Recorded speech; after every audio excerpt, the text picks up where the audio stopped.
So where are you guys from? Minnesota. Okay. And what brings you down this way? We didn't fly the plane. Say what? We were planning plane travel because of the COVID thing, so this was usually accessible by car. Okay. It was on our list of things to do, so You guys been to a cave before? that works. Alright. 320 to 360 million years ago. At that time, the entire Black Hills is covered with an ancient inland sea. Just like oceans and seas today, there was no critters that used to live in this sea. As these critters would live and die, the hard parts, the bones and shells, would sink down to the bottom, pile up, squish together to create limestone. So limestone's this whitish rock around us, about 320, 360 million years old, and is made of dead fish. At that point in time, of course, there's no cave. So to get the cave started, we gotta fast forward to the Black Hills uplift, which happens about 58 million years ago, taking granite like Mount Rushmore and Crazy Horse, shifting it around inside the limestone, finishing the creation of the Black Hills. Well, this severely cracks the limestone, allowing water to come down, start dissolving and eroding out the rock until eventually we get a cave. So, per the scientific standpoint, we're about 58 million years old and created by water. A little more recent, our cave was discovered through this hole right up here in 1876. It was discovered by miners. So there's a small mining town called Hayward down the hill below us. The main mining operation in Hayward was hydro mining. So they were taking giant water guns and shooting them on the side of the hill to blast off the rocks and find the gold. Well, to do this, they need a lot of water, so they built flumes. Think of a flume like a large wooden water slide. They'd use these to collect water where they could find it and take it to where they needed it. Well, one of these flumes broke, and on the way up, they noticed all the water was disappearing into a tiny hole. Happened to be this hole. So widen it out a little bit, and we get our original entrance. This is the only way in and out of the cave for the first 60 years, before they finally dig this passageway for easier access into the cave. Any questions?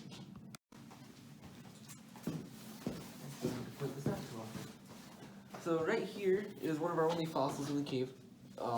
This is actually considered a biofilm, which simply means it's fossilized bacteria. This is the only area in the cave that I've seen it. And we're not totally sure why we get it just in this area. But we get a good clump here, and then there's a good clump in the back there as well. And this bacteria is going to grow in such a fine layer that as it dies, it'll almost instantly fossilize.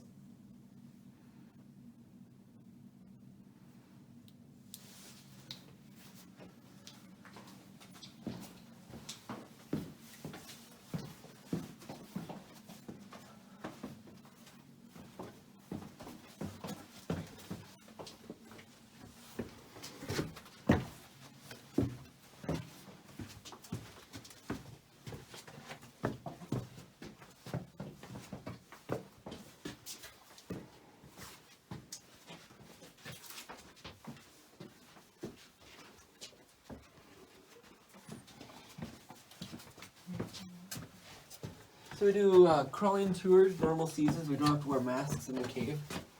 This is actually one of our practice crawls. So this hole goes back just a little bit, and then it follows the path down for about 20 feet. Okay. But this tends to be one of our practice crawls. We use that as more or less if people start freaking out in those 20 feet. We don't take them on the quarter mile crawl at the end of the tour.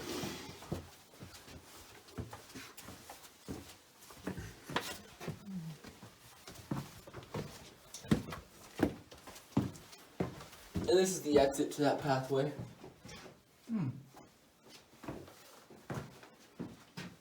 We call this path the dirt slide because it's just a nice little dirt slide coming out of here. There's no chimneys in the cave. This will be one of our chimneys, which is simply just a hole that goes all the way to the surface. The 7 chimneys in the cave are super important because this is how we get all of our breathable. Hardcore caving community. We don't like being called splunkers. I'm not sure why, but traditionally we don't care to be called splunkers. We prefer cavers. To a room big enough for about half a person. But it's a good time. And the pile of rocks there was most likely created as they were cleaning up these passages. Instead of hauling everything out of the cave, which they did haul most of it out of the cave, they would stash stuff in different areas, if they could.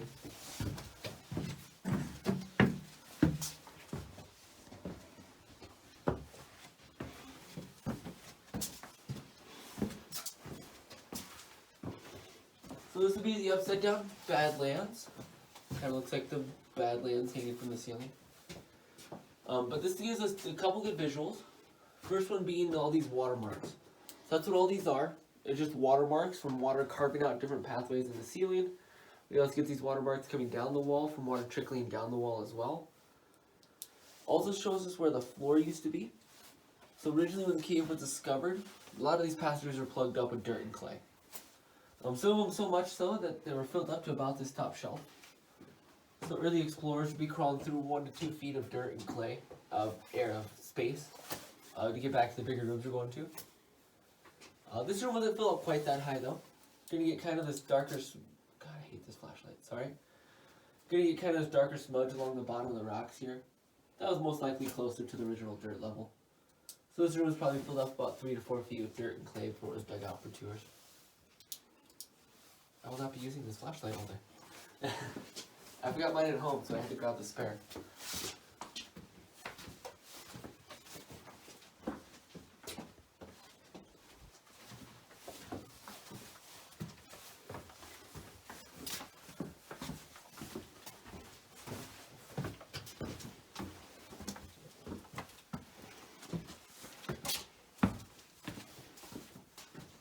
Ooh. This would be classified as a false chimney. If you want to go up there, you certainly can. It looks like a chimney, but it's not. So it's a false chimney. If we have to touch a little bit. Carves some nice circular dome shapes in the ceilings. This will give us a couple different colorations. So right on the wall behind you, we get kind of this red rock here.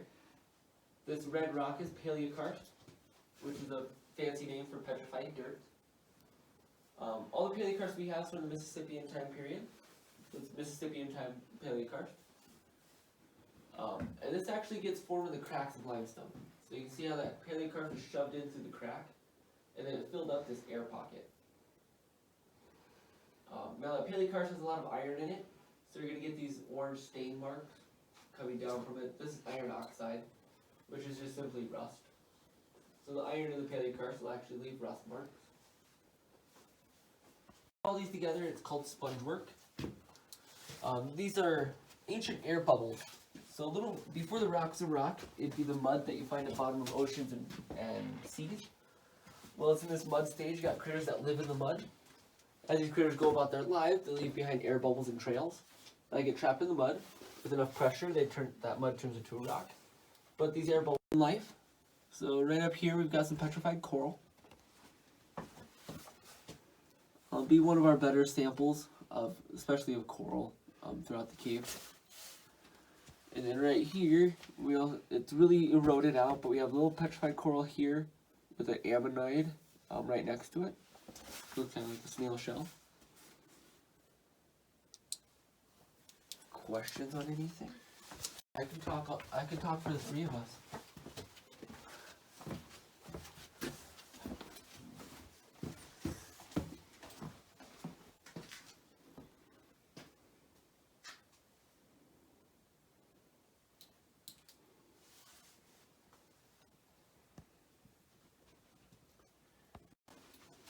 So right here we have a brachiopod, which is a super fancy name for a clam. We also have another brachiopod next to it here.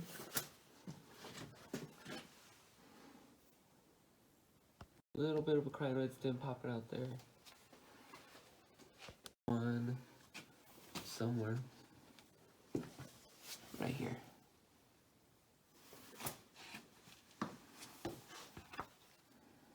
Small. I've been trying to get somebody out to do kind of a fossil hunt in the cave. I have yet to find somebody who wants to do that. So we don't have too many fossils as of yet.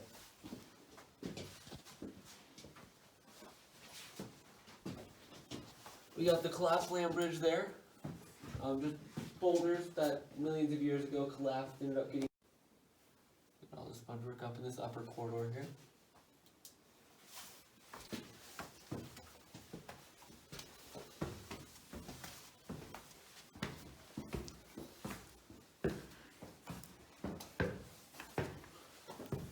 We have been through the tightest part of the tour. Since the last spot is convenient to get out quickly though, so if anybody feels like heading back, now's your chance.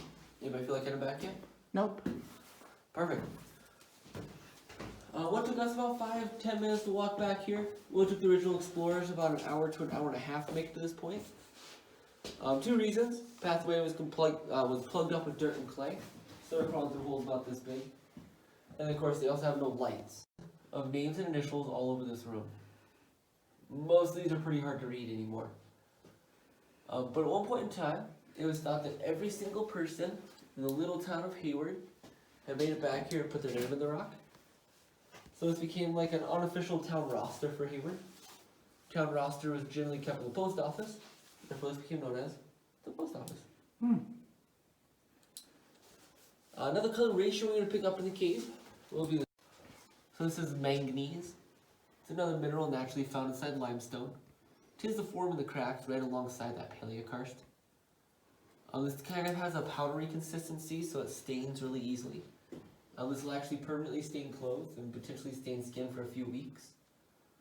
Oddly enough though, when it stains, it'll stain purple. So we have this purple staining throughout this room. This is manganese oxide, left over from manganese in this area at one point in time. These are calcite crystals. These can be classified as vugs, which is an air pocket in the rock. At one point in time, there was water trapped in this air pocket. Since that water had nowhere to go, it started sucking the calcite out of the rock around it, leaving these nice calcite crystals on the inside of the rock. This black spot is actually from people touching the rocks. The natural oils in our skin, whenever we touch anything, we leave a little oil behind. Well, down here, there's nothing to take those oils off the rocks. They have no wind or water erosion. So those oils just keep building up until eventually we get this nasty black spot. So this is what we ask you, please try to touch the rocks as much as possible. But if you do feel yourself falling, please catch yourself for safety. Otherwise we tend to make fun of you. Okay. Any questions? Keep rambling on. Over here we got all this breakdown. So the other side, we'll get over to the other side a little bit later. But the other side of this room actually collapsed at one point in time, giving us all this breakdown in this area. Do they warn you of collapse? What? Is there warning of collapse? Not really. Okay. But anything that could fall would have fallen millions of years ago. Okay. So the cave is actually perfectly stable now. It's actually stable enough to survive earthquakes, if we had earthquakes, but we don't have earthquakes, so we should be alright either way.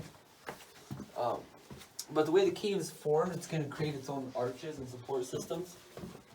So it's actually a safe place for earthquakes.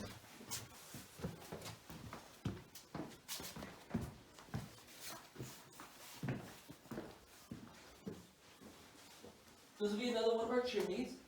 So another hole that goes all the way to the surface. We're getting into cracks on the surface. We'll seep down, freeze, push that crack apart, slowly bringing that crack further and further into the cave, until eventually it intersects the cave. So because it does it, that's in the mud. But we do have some calcite formations up top here, which we'll talk about a little more in depth later. But in order to get these, that water has to come through the rock. So these formations are telling us that the water that is dripping here is actually coming through the rock, not down the chimney directly. We call it the party room.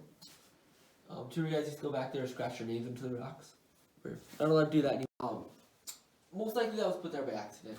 My guess is somebody accidentally put their hand in the mud. Okay. Nice little swirly rock there. There's one right next to it there as well. There was actually a professor that would bring out his freshman and sophomore classes every other year to do kind of basic studies in the very back of the cave. Main purpose was just to get interest in geology for the department. So I'm trying to get any sort of studies or any sort of groups that want to come out, just to come out and use the cave. We finally got a little bit. The first group that came out was actually, they have a mine rescue team, which apparently there's mine rescue competitions. So they came out for a practice. They had fake injuries in the cave that they had to get through.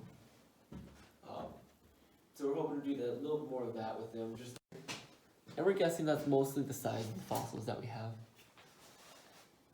So that'd be a little brachiopod imprint. Alrighty.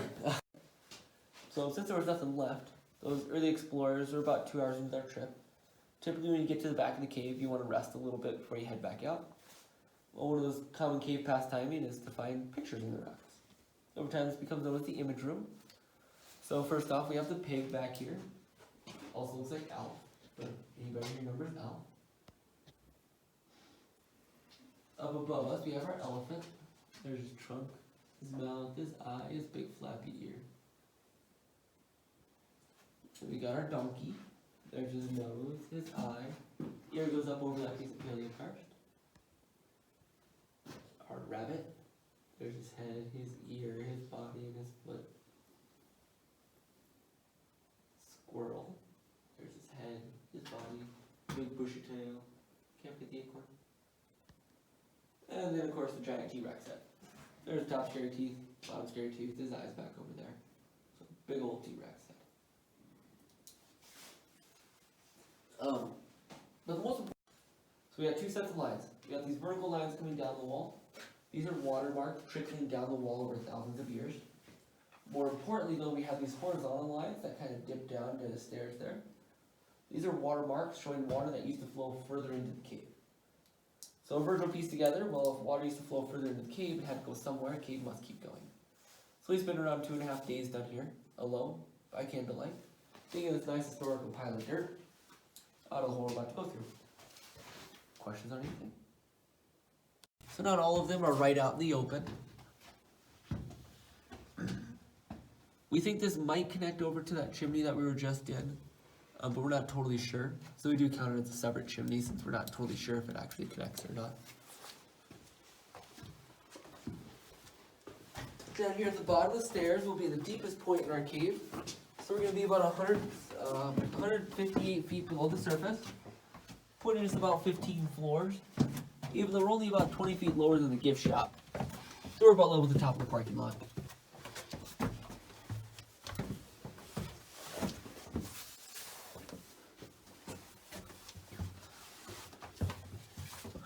As far as company funded digs, this would be the only company funded dig in the cave. This is the only dig not to find new cave. We've been trying to widen this passageway out for about 10 years, just so it's a little easier for tours to flow through here. Originally the wall ended about here by the handrail.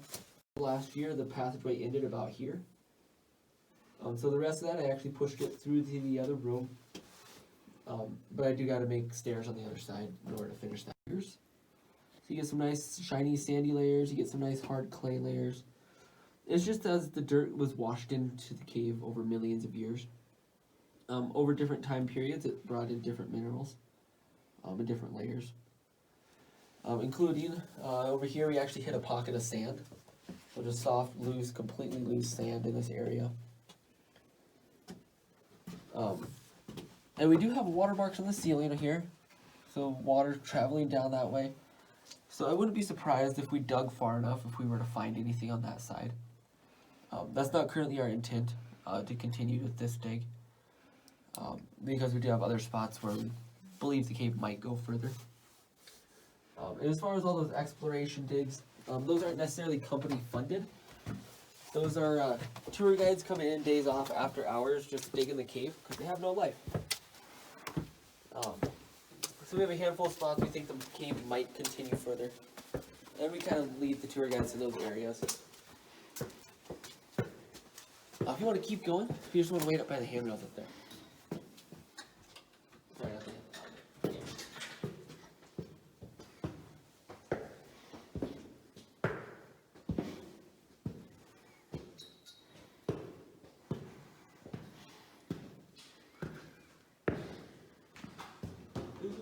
Was the first person to see this room.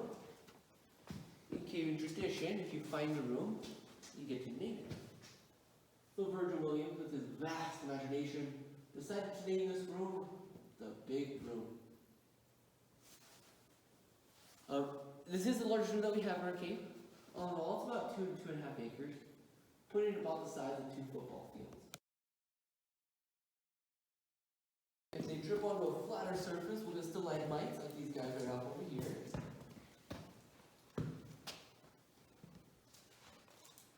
If it drips onto a sloping surface, we'll get flowstone like this entire side over here. Or flowstone drapery when it gets to a steeper surface like this little area right here.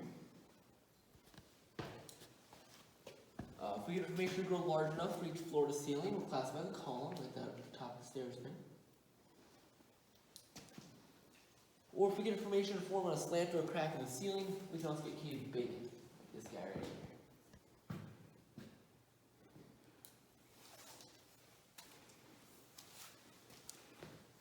Now you may notice a lot of our stalactites are broken. We have broken pieces starting to mold into the floor. These don't break naturally. These would have been broken when tours first started. Because when tours first started, tour guides actually encourage people to bring them on, take them out as souvenirs. Unaware that they're only going to grow about a quarter cubic inch every 100 years. So they grow extremely slow, and in the 70s, speleology develops. Speleology would be the scientific legal to break hard formations almost anywhere in the U.S.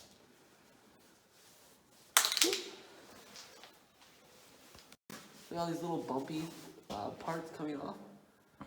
These are helictites, more commonly known as cave coral. They're going to grow through capillary action, which is simply put, liquids like to squeeze into small areas. So there's microfractures along the formations and along the walls, because we get it all throughout up here as well. These microfractures, water gets sucked into these cracks through capillary action. Well, as the pressure slightly changes in the cave, that water gets pushed out of the crack, and it starts growing in whatever direction the crack is pointing. So this area is broken. It's actually every single column in this room is broken. So we've got a nice crack coming through here. We got a nice crack in the column up here.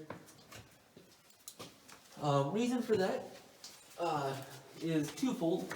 One, the back part of this room actually collapsed. So we're starting to get all this breakdown throughout this area of rocks that used to be on the ceiling, which has pulled apart every column we have in this room. And it's also given us a nice big crack throughout the flowstone in this area as well. Just from the settling of the cave.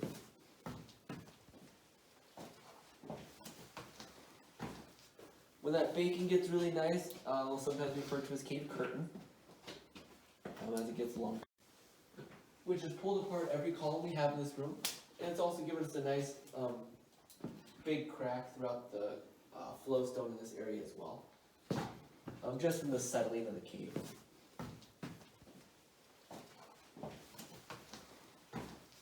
When that baking gets really nice, we'll sometimes refer to as cave curtain, as it gets along the back of the cave. Between the two options, this is the easier of the two pathways. There's a little bit of crawling, but for the most part it's hiking over kind of this rubbly, slippery rock. But our most pristine formations are in the back.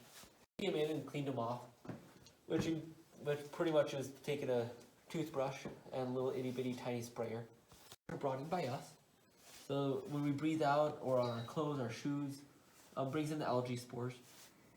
And the caves are perfect temperature. So I finally got a graduate student from the School of Mines to come out and do a geology study in the cave. His graduate thesis was studying the airflow in the cave. And his main thing was to map the fluctuation of carbon dioxide in the air seasonally.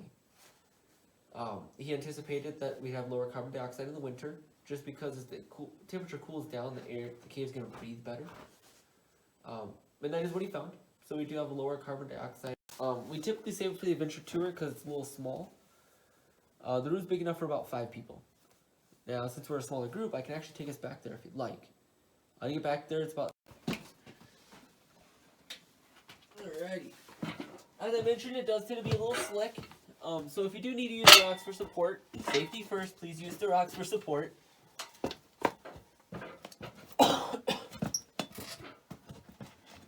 And if you want to keep going, there's a fence at the end.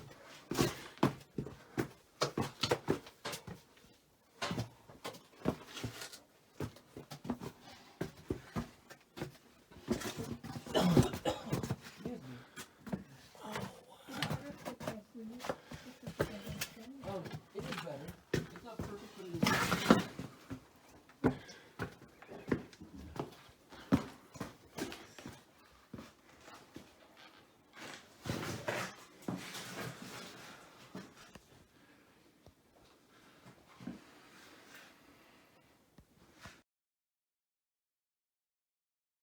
name due to the different stages of stalactites.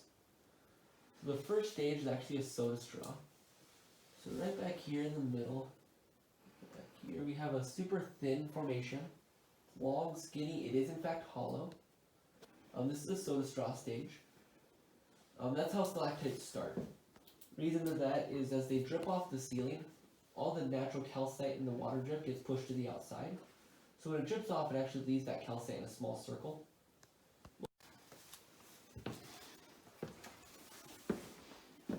So up top here is going to be the highest point in our cave. So up here we're going to be about 20 to 30 feet higher than the gift shop, even though we're still about 100 feet from the surface.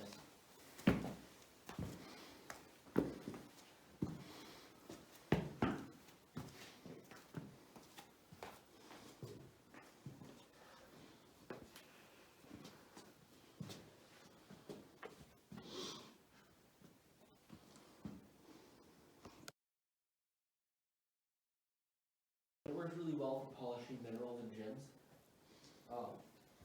And then of course rouge is just red in French, and it has that red tinge to it. The reason we have all this jeweler's rouge in this area but not the rest of the cave is just a different layer of the rock. So throughout most of the cave we have that paleocart, so that petrified cave dirt, which actually, well, this area most likely stayed wetter due to all the formations and the topography above us, which helped prevent this area from ever petrifying. So it stayed as this nice jeweler's rouge instead of petrifying into the paleokarst.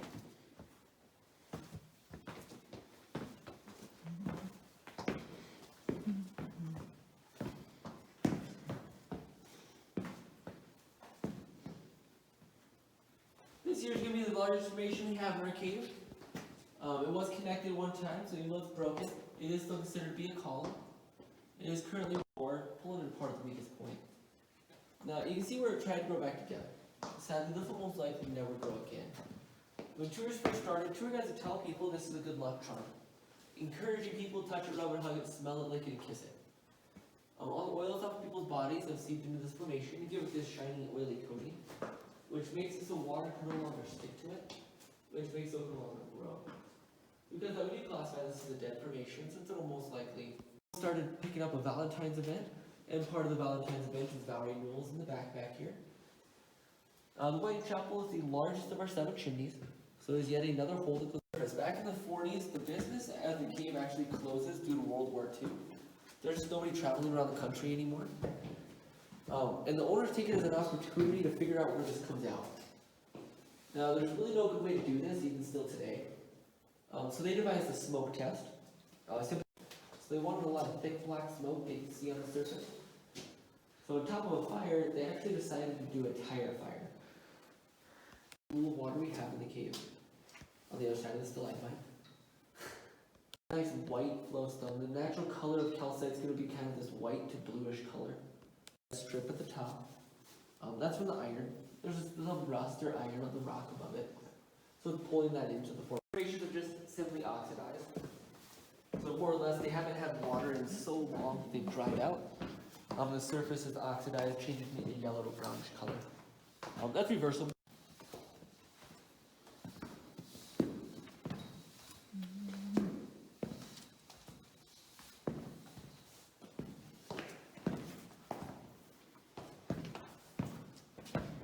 This area, we get kind of this white deposit on the rock here. We actually have this throughout the entire cave, in different patches. This white stuff is classified as gnome milk or moon milk. It is calcite like the rest of the formation, but instead of dripping water, this is for another formation we get is cave popcorn. So we get all these little bumps in this area. This is cave popcorn, similar to a stalagmite.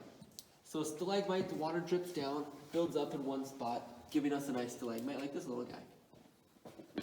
But if that water, but as I mentioned, we do have watermarks continuing off into that area, which might suggest warm passage back there.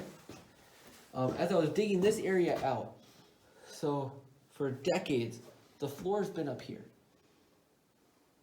So I dug this little area out, and I actually found a room right here.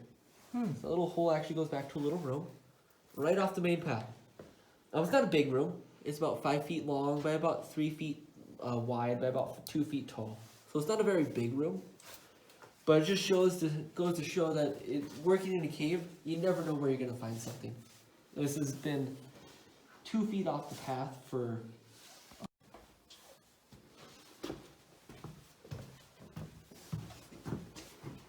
The current owners bought the cave in 2007. Why we would have so many domes in this one short area? Again, these would have been little air pockets as the cave was being carved. Tom and April run the cave. And when they bought the cave, this is where she started to start digging. And that's the back of April's dig. So there's just kind of a straight shot right to the back there. Now we have 3 dig spots in this area. They're all covered in dirt, which is one key for digging, because we don't really want to go through rock unless we have to. But on top of that, they all lead to a big blank spot in the map. So the big room kind of wraps around this way. This next room that we'll go to kind of wraps around this way. And there's a big blank spot between them. So we're thinking there might be rooms off in this area. Church is another type of rock that tends to form above limestone.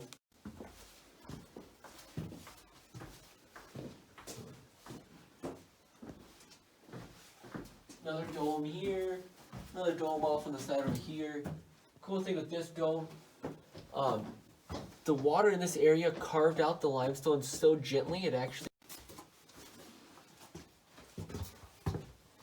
dome.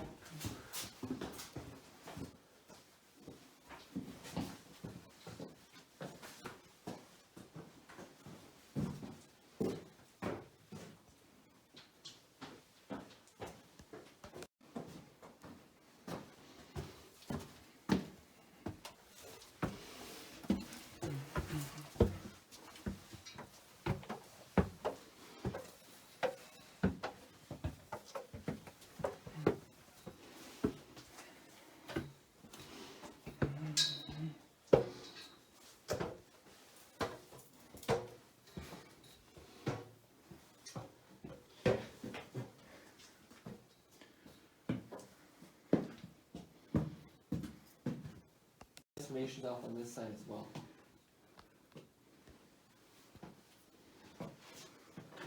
So this room's going to be covered in more halictites, so we get all those little bumps, all the cave coral growing off in different directions. We're actually looking at rewiring the cave here in the next few years, and part of that's going to be relighting different areas. So as a rewire, I'll definitely get this little area lit up as well. But over here, we have all the halictites going on top of these formations. Early explorers thought they looked like flower buds, so that's why it's called the floral room. This is one of our most actively growing rooms, so we get a lot of water in this area. It is also another one of our chimneys up here at the top of the room.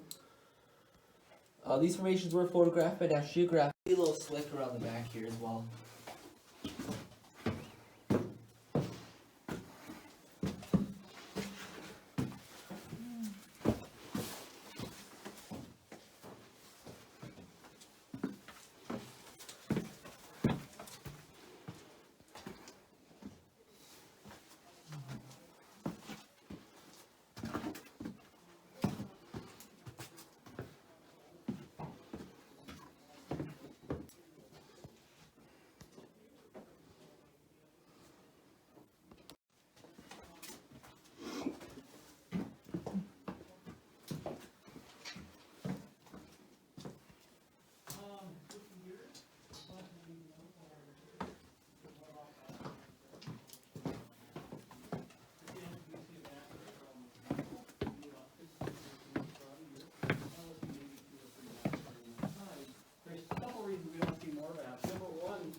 Explain in a minute, but when a bat descends, a bat doesn't descend like this.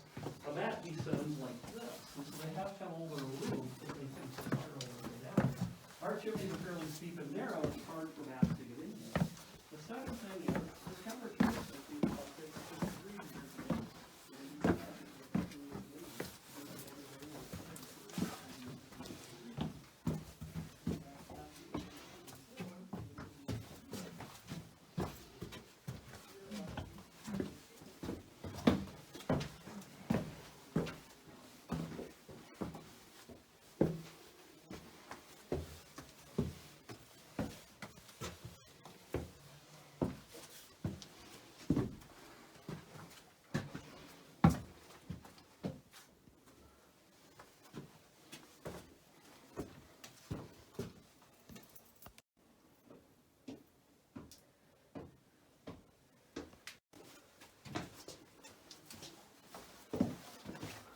This here is going to be the exit to Bookworm Alley, which is our main, one of our main crawls for our adventure tour.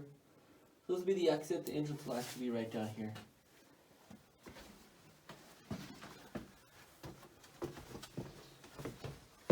As you come down the stairs, this happens to be my favorite spot in the cave. First off, we have this nice layer of sponge work up top up here, which personally is my favorite formation we have in our cave. Now with all this sponge work here, so as water was flowing through here indiscriminately taking rock out, somehow we get these two bridges left right on top of each other. So it is kind of a semi-rare formation. We get these two bridges to form on top of each other, even though they are kind of smaller bridges.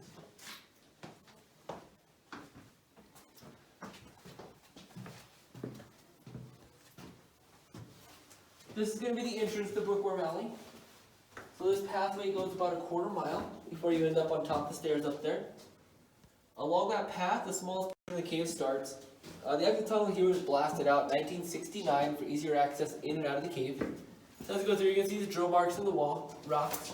These are for the dynamite. They would drill these holes around the path they would want in order to weaken the rock. And they drill a few more holes towards the middle to put the dynamite in. Light the fuse, run away. Pretty good at this. Entire passageway didn't take very long to build. In the end, they only ended up 6 inches off their mark. So pretty good at what they were doing. They did run into some bugs though. Some nice bugs up here. They ran into about a dozen of these throughout the exit tunnel. These are going to be a few of the better ones.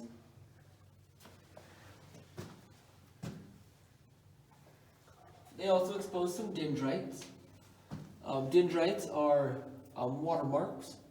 So it's a pseudo-fossil, meaning it's not actually a fossil, even though it looks like a fossil of a plant. These are watermarks, just pulling minerals further into the rock. The black is manganese, reds and oranges is rust and iron. And as that water trickles into the cracks, it'll naturally disperse into that plant-like pattern as it pulls those minerals further in.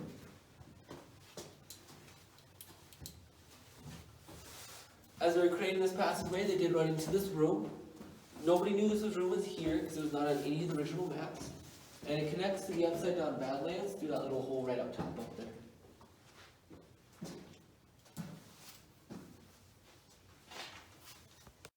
So since we have a giant new exit that takes quite a bit of air volume, we've dramatically changed the airflow and dried the cave out quite a bit.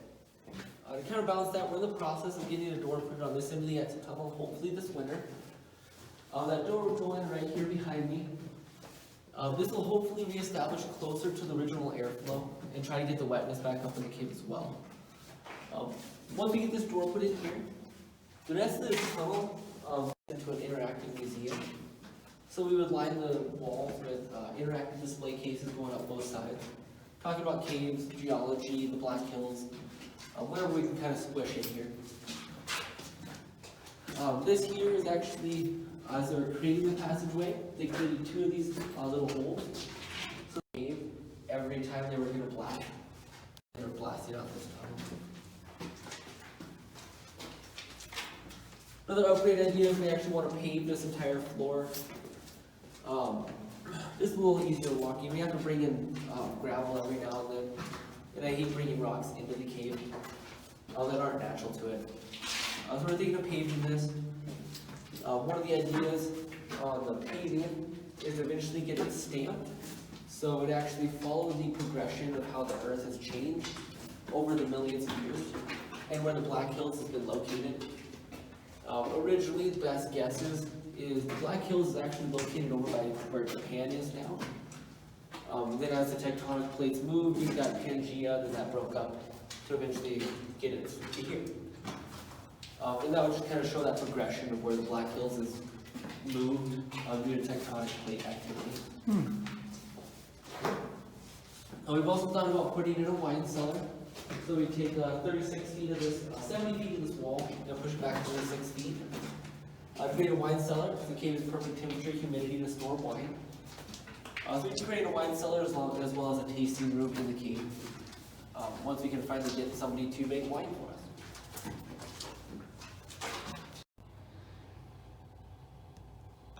The cave industry in the nation's kind of gone downhill. People just aren't going to caves as often. So the biggest thing that the cave industry has discovered is rides. So that's why we have rides now. 70 years ago. So we're trying to upgrade that. Big push is to rewire the entire cave.